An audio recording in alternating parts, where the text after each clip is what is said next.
आखाती देशातल्या युद्धाच्या झळा अवघ्या जगाला बसल्या आहेत, अजूनही बसत आहेत. याच युद्धात शीपवरती अनेक जण अडकले आहेत. काही जण मात्र सुखरूप परतलेत. असाच शीपवरचा कोकणातला सुपुत्र असलेला राहुल उसगावकर सुखरूप परत आला आहे.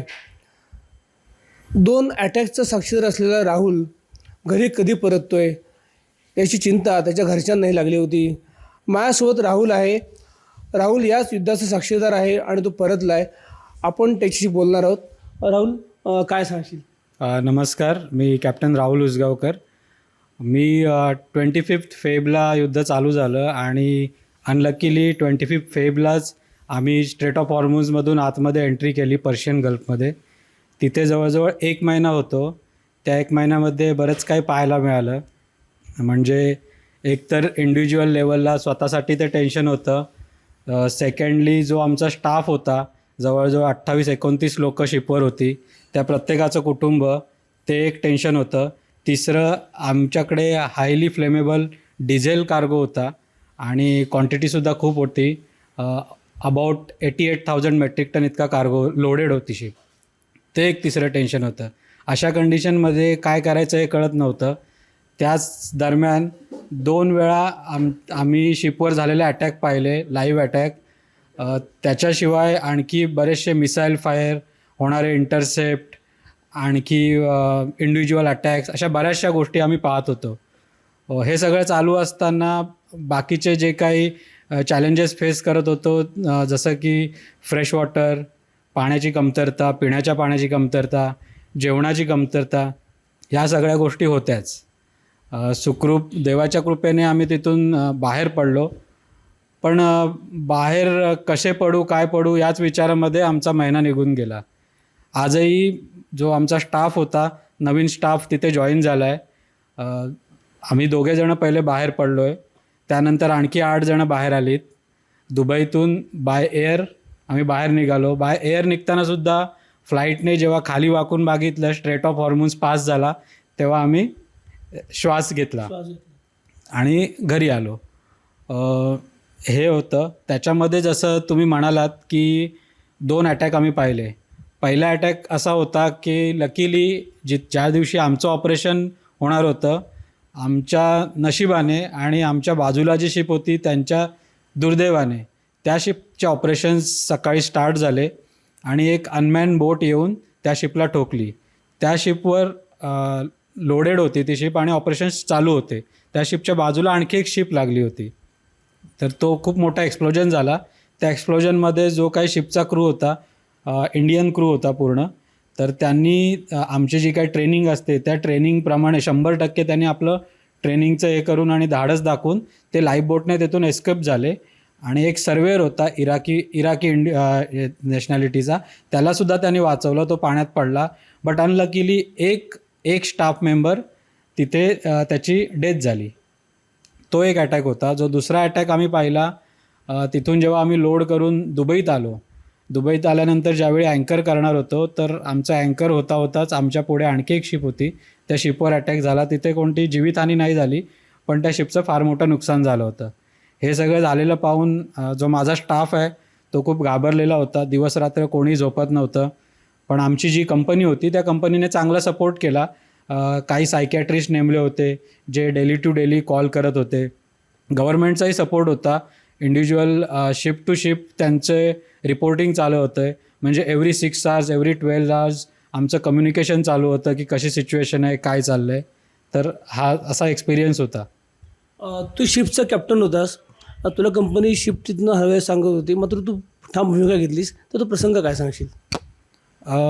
मेन असं होतं की मीडियामध्ये खूप उलटसुलट न्यूज चालू होत्या. कधी हे सांगितलं जात होतं की वॉर आता थांबला आहे, आपल्या गव्हर्नमेंटने किंवा US आणि इराणमध्ये बोलणं झालेलं आहे आणि तुम्ही सेफली बाहेर पडू शकता. तर आम्हालासुद्धा हेच सांगितलं जात होतं. त्याच्यामागचं इंटेन्शन खरंच माहिती नाही काय होतं. मे बी कमर्शियल प्रेशर असेल. पण कमर्शियल प्रेशरबरोबर आपल्याला माणसांची आणि एन्व्हायरमेंटची, कारण एवढा मोठा कार्गो जर का काही थोडंसं तरी झालं तर जीवितहानी होणारच होती. त्याबरोबर एन्व्हायरमेंटल हानी खूप मोठी होणार होती. तर त्यासाठी आम्ही एकच कंडिशन दिली होती की आम्हाला स्ट्रेट ऑफ हॉर्मुझच्या आतमध्ये असताना, ट्रान्झिट करत असताना तिथल्या इराण नेव्हीने एस्कॉर्ट करावं आणि त्यानंतर पॅरलली ज्यावेळी इराण नेव्ही एस्कॉर्ट करेल सेम टाईम इंडियन नेव्हीने आम्हाला बाहेर काढून द्यावं. पण तसं झालं नाही आणि त्या कंडिशनमध्ये आम्ही रिफ्यूज केलं. 2 अटॅक तू पाहिलेस, तुमच्या समोरच एक अटॅक झाला, तर त्यावेळी तुमची एक मी अर्थात सगळे घाबरलेले असणार. कशी सिच्युएशन सगळी हँडल केली सगळी? Actually we are train for that आणि ट्रेनिंग चांगली झाल्यामुळे कदाचित हे करू शकलो. प्लस मला जो ह्यावेळी जो मी स्वतःला असेस केलं तेव्हा आपला जो मराठी बाणा आहे तो मला जास्त माझा जाणवला. जी वाचलेली पुस्तकं आणि जे आपण जे प्रिन्सिपल्स लाईफचे घेऊन चाललो आहे, तर माझं एकच काम होतं आपल्या क्रूला क्लिअर पिक्चर दाखवणं, त्याच्यात कुठेही फिल्ट्रेशन नसावं, त्यांच्याबरोबर मीटिंग्स करणं, त्यांना जेवढं करता येईल इंटरनेट फॅसिलिटीज आमच्या कंपनीने दिल्या होत्या, अनलिमिटेड इंटरनेट दिला होता, प्लस जेवढे एंटरटेनमेंट करता येईल तेवढे एंटरटेनमेंटची साधनं उपलब्ध करून देणं, हे केलं. स्पिरिच्युअल जे काही करता येईल त्या गोष्टी केल्या आणि मेनली बिझी ठेवायचं काम केलं. तिथे GPS सुद्धा यंत्रणा फेल केली होती, त्यावर तू काय सांगशील? आता हे बऱ्याच वर्षापासून म्हणजे जर आठवत असेल तर एव्हरग्रीन शिप एक कंटेनर सुएझमध्ये अशीच GPS फेल करून अडकली होती आणि त्याच्यानंतर पूर्ण सुएझ कॅनल बंद झाला होता. तसंच काहीसं प्रत्येक वॉरमध्ये आता चालू झालेलं आहे. तर या एरियामध्ये पर्शियन गल्फमध्ये GPS फेल करणं आणि GPS स्पूफिंग म्हणजे जी लोकेशन आहे ती लोकेशन त्याच्यामध्ये चेंज होते. तर अशा सगळ्या गोष्टी होत होत्या. त्या सिच्युएशनमध्ये आम्हाला इराकमधून दुबईपर्यंत शिप घेऊन येणं हे थोडंसं कठीण होतं. बट काही ज्या आपल्या ट्रॅडिशनल नेव्हिगेशन्सच्या गोष्टी आहेत त्या आम्ही फॉलो केल्या. काही रेफरन्स पॉईंट असतात जे काही आम्हाला ट्रेनिंगमध्ये शिकवलं गेलं आणि माझा स्टाफ, माझे ऑफिसर्स, माझा क्रू इन्क्लुडिंग माझा किचन डिपार्टमेंट ज्याला गॅली डिपार्टमेंट म्हणतात, हा सर्व स्टाफ चांगला होता. त्याच्यामुळे सगळ्यांचं इंडिव्हिज्युअल सगळ्यांनी आपापल्या ड्युटीज व्यवस्थित फॉलो केल्या आणि आम्ही म्हणजे जे ताऱ्यांचं नेव्हिगेशन जे बोललं जातं ते सेलेस्टियल नेव्हिगेशन आणि व्हिज्युअल नेव्हिगेशन ट्रॅडिशनल पद्धतीने आम्ही दुबईपर्यंत येऊन अँकर केलं आणि त्यात थोडंसं धाडस दाखवणं जरुरी होतं. ते धाडस दाखवलं. तुझ्यासमोर तरी सगळी परिस्थिती एकंदर धोकादायक होती. तुझ्यासमोरच सगळे मिसाईल उडताना दिसत होते. तुझ्यासमोर अटॅक 2 झाले आणि मग ह्या सगळ्या परिस्थितीतून धोकादायक परिस्थितीतून बाहेर कसं काय आलास, कसं काय सगळं जमवलं असेल? पहिलं तर शिपचा सपोर्ट चांगला होता, ऑफिसचा सपोर्ट चांगला होता. थोड्याशा सिच्युएशन्स दरवेळी गडबडत होत्या. जसं मी घरी आधी सांगितलं होतं की मी येतो आहे, उद्या येणार आहे, पण फ्लाईट कन्फर्म झाल्या. एमिरेट्सच्या फ्लाईट ज्या लिमिटेड फ्लाईट्स आहेत आणि एव्हिएशनलासुद्धा खूप मोठा धोका आहे. बेसिकली इथे धोका हा निर्माण होतो आहे की मिसाईलमुळे डायरेक्ट अटॅक जरी होत नसला तरी मिसाईल टू मिसाईल इंटरसेप्ट होतात आणि त्याचे जे डेब्रीज आहेत त्या डेब्रीजमुळे अटॅक म्हणजे प्रॉब्लेम होऊ शकतो. त्याच्यातून सगळं मध्ये जेव्हा सीजफायर झालं त्यामध्ये क्रू चेंज करायचं असं ठरलं. मग मला जे रिलीव्ह करणारे होते ते 2 दिवस ती माणसं शिपवर आली, पण बॅडलक असा होता की सडनली वेदर चेंज झाला आणि वेदर रफ झाला. शिप म्हणजे बोट येऊ शकत नव्हती आणि तिथून पोर्टपासून जी आम्ही शिप अँकर केली तो जवळजवळ 5 तासाचा बाय बोट प्रवास होता. मग थोडंसं डिफिकल्ट होतं, थोडंसं म्हणण्यापेक्षा थोडं जास्तच डिफिकल्ट होतं. बट अगेन ट्रेनिंग चांगली असल्यामुळे आणि मी म्हणेन की फिटनेस चांगला असल्यामुळे त्या शिपवरून 2 जणं आम्ही त्यावेळेला सुखरूप उतरलो आणि घरी पोहोचलो. त्यानंतर नेक्स्ट विदिन अ वीक माझ्या शिपचा आणखी 8 क्रू उतरलेत सेफली आणि शिपला कंपनीचा सपोर्ट खूप चांगला आहे. त्याच्यामुळे हे शक्य झालं. कारण आजही बऱ्याच शिप आतमध्ये अडकल्या आहेत. 80% सीफेरर्स फ्रॉम इंडिया, आपल्या देशाचे जवळजवळ 80% सीफेरर्स आहेत. 100% जे काय वर्ल्डमध्ये सीफेरर्स आहेत त्यातले, आणि मॅक्सिमम आपल्याच देशाच्या शिप्स आहेत. शिपच्या नसल्या तरी मॅनेजमेंट आपल्या देशाच्या आहेत. तू होर्मुझच्या परिसरात होतास? हो, स्ट्रेट ऑफ हॉर्मुझमध्येच होतो. म्हणजे दुबईच्या थोडंसं पुढे गेलो की स्ट्रेट ऑफ हॉर्मुझ स्टार्ट करतो. स्ट्रेट ऑफ हॉर्मुझ हा फार मोठा एरिया नाही आहे. मोस्टली 30 नॉटिकल माईलचा त्याची विड्थ आहे आणि फार तर फार विदिन अ 10 आवर्स तो ट्रान्झिट होतो. असा फार मोठा एरिया नाही आहे. आणि जे 60% ऑइलचं बिझनेस आहे ते स्ट्रेट ऑफ हॉर्मुजमुळेच होतं. आत्ता या वॉरमुळे ते जास्त हायलाईट झालं आहे, पण वर्षानुवर्ष स्ट्रेट ऑफ हॉर्मुज एक मेजर पॉईंट राहिला आहे ट्रान्सपोर्टचा. राहुलची पत्नी माझ्यासोबत आहे.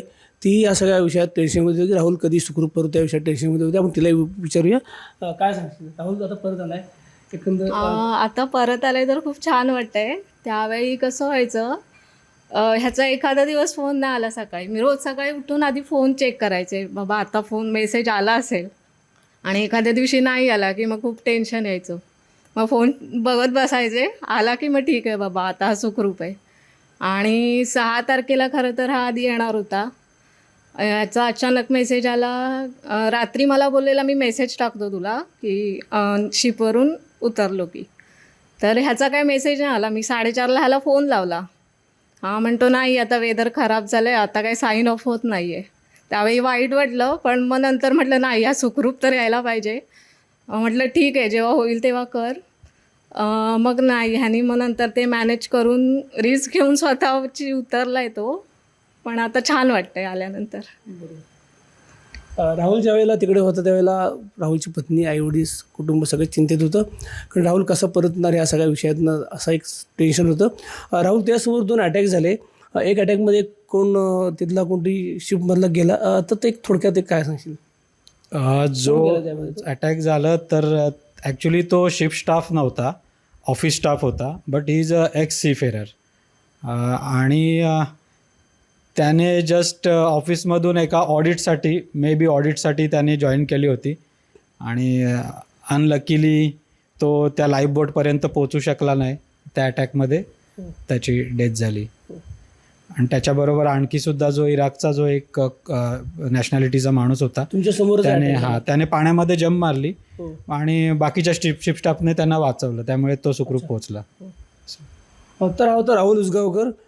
समोर 2 अटॅक त्यांनी पाहिले आणि अत्यंत धोकादायक परिस्थिती तो शिपवर काम करत होता. मात्र सुदैवाने सुखरूपपणे तो शिपवरून उतरला आणि असं होणं आपल्या घरी परतला आहे. तर राहुलच्या आठवणी अत्यंत विचार करायला लावणाऱ्या आणि अशा अंगावर थर आणणाऱ्या अशा आठवणी आपण ऐकल्या. प्रसाद नारडे, महाराष्ट्र टाइम्स ऑनलाईन, रत्नागिरी.